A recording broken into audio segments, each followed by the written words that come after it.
Castle Archdale Country Park is situated in Northern Ireland northwest of Enniskillen and extends to cover 230 acres along the shores of Lower Lough Erne. Great place for walks, boat hiring and cycling with many entrances. Camping is an option too. There is a caravan park with a lot of facilities. During World War II, RAF Castle Archdale housed up to 2,500 people and was a major base for flying boats. In 1940, air cover was urgently needed by convoys under attack from U-boats in the mid-Atlantic.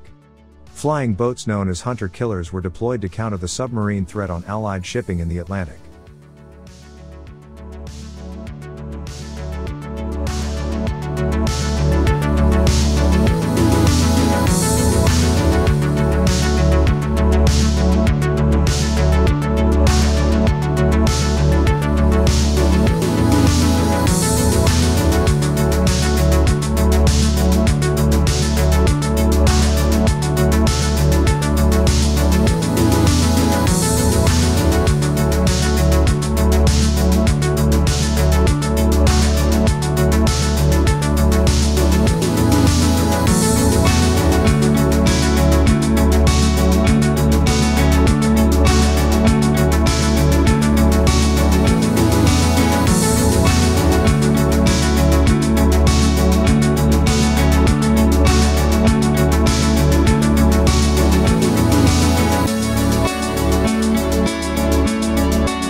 Old Castle Archdale was a limestone bawn house built for the English planter John Archdale on lands granted to him in 1612.